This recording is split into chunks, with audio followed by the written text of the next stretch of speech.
I fucking hated my husband. Even in the first week of dating, I hated every little thing he did. He was obnoxious, unkind, and painfully unfunny. On our first date, he called his ex crazy, his mom a beach, and his sister a W word. And whenever almost any girl walked past, he said, "Damn, I would," out loud at full volume. But I come from a family of arranged marriages, and divorce is basically equated to murder. 5 years into our marriage, I got an interview for my all-time dream job. Except it would mean less time at home, which meant less time being his slave. So instead of supporting me, he hacked into my email and canceled the interview. In the email, he wrote, and I quote, "I'd rather stay at home with my husband." And when I called my mom to tell her what happened, she just said, "Okay, did you thank him for what he did?" That's when I knew I truly was alone, that it wasn't just in my head. But luckily, when we reached the 10-year mark, he finally did something that was so bad, even my parents didn't condone it. By this point, he had a raging snow addiction. So I cut him off from my savings account and told him he wasn't allowed to use my credit card anymore. He didn't get mad, and for a while, I thought he actually understood. Until one day, when my grandmother came over, we had her necklace stored on her mantelpiece, and it was worth thousands. But more importantly, my late grandfather gave it to her, and it reminded her of him while he was in the Soviet War. So when we couldn't find it, adrenaline filled my body. Meanwhile, her face was drained of color. That's when my sorry excuse for a husband came home.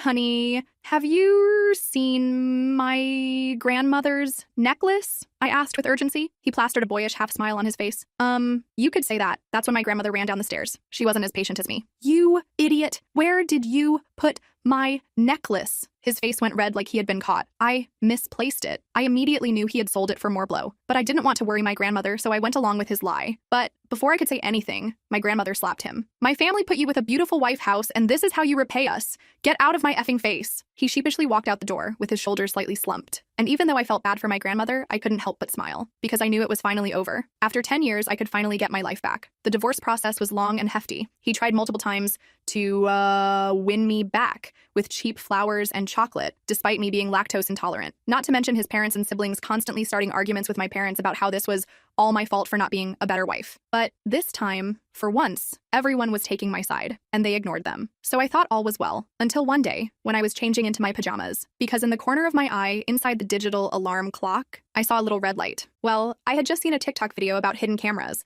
so my heart dropped. I immediately went over to investigate and smashed the entire thing on the floor. And amidst the debris, there it was, a little camera. My blood went cold. I instinctively threw it out the window before clutching a pillow and crying my eyes out. That sick man had been watching me every single day for the past 6 months. A sickly feeling washed over me, and the memories of our relationship all came crashing down. Every time he jokingly pinched me for talking to a man. Every time he threw out my clothes because they were too revealing. For the first time, I realized I didn't deserve it. Culture or not, I should be loved in a marriage, adored, appreciated. Anger crept into every inch of my skin. For the first time, I didn't just hate my ex-husband. I wanted him dead. The rest of the full video is on my channel and linked below.